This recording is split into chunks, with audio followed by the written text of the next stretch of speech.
So, you want to start watching anime but don't know where to start? I got you. Before we get started, every person is different. Some like sci-fi and some like fantasy. And that's okay, I'm going to go over different genres and add a few animes so you could just pick from them. And if you don't know what a genre is, it is a category of animes that just have the same concept. Think of it as if you just want to watch vampires, that's a genre. Also, I'm not going to go over every genre, that would be over 1 hour, so no. Shonen is typically featured as male protagonists overcoming challenges with the power of friendship or supernatural abilities. Demon Slayer is a good one. It is about a good-natured kid whose family was killed by a demon, and the only person who survived was his little sister, but she was turned into a demon. So he embarks on a mission to get revenge on a demon who did this and to turn his sister back into a human. Death Note is about a high school student who discovers a book that kills anyone whose name is written in the book. It's an anti-hero type show. Little question for anyone who watched this show already: are Light Yagami's actions justified? One Punch Man is about a hero who doesn't feel emotions anymore because how overpowered he is, plus he's bald. You may be wondering where's the big three. I don't really recommend a really long show for your first anime, but I mean if you're up for the challenge and you have the time, One Piece, Naruto, or even Bleach, and let's not forget about Dragon Ball Z, are all great ones to watch for your first anime. Fantasy, but let's just be real, it's just isekai now.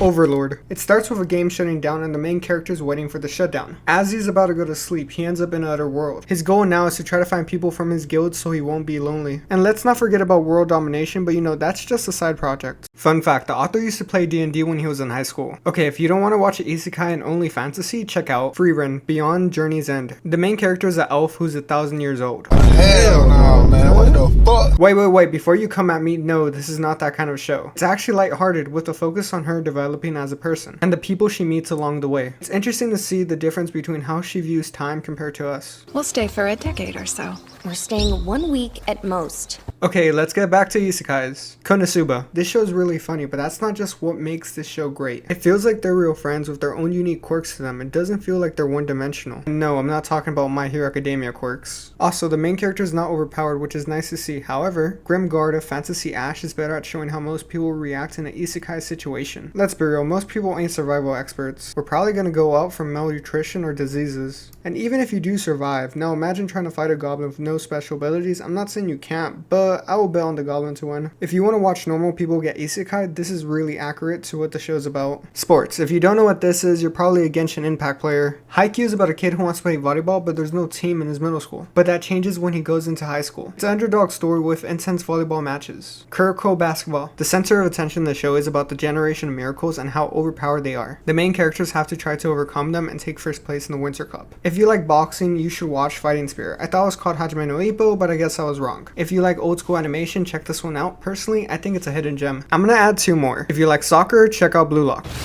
Lastly, if you want to watch cute anime girls work out because you're a fat ass that doesn't want to leave the couch, watch How Heavy Are the Dumbbells You Lift. Mystery. I'm not gonna say anything about the shows because I don't want to ruin the mystery for you. Monster, Death Paradise, and lastly, Erase. These are all good shows with unexpected endings. Love and romance, something most of us have never experienced in our whole entire life, but that's okay, I'm right there with you.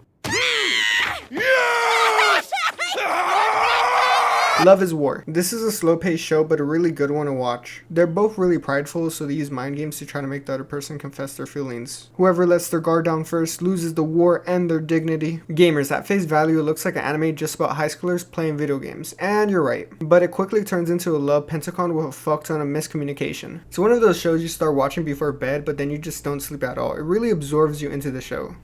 Did you see him? They must really like each other. Oh, geez, I'm gonna miss my bus. I gotta go. See you later.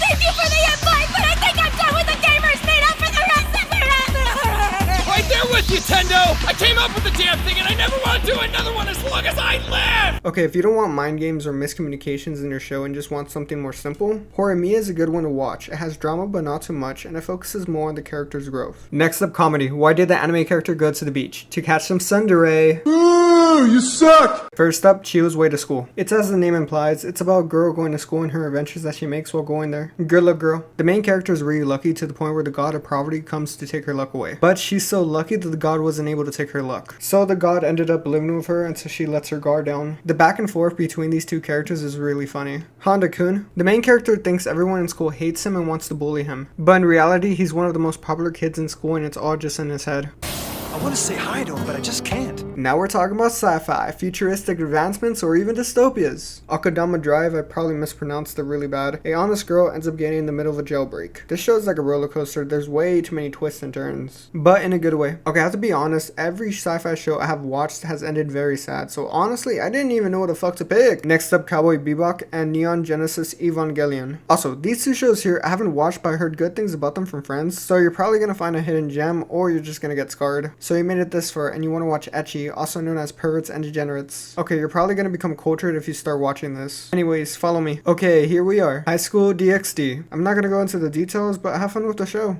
I wish that bicycle seat was my face. No complaining.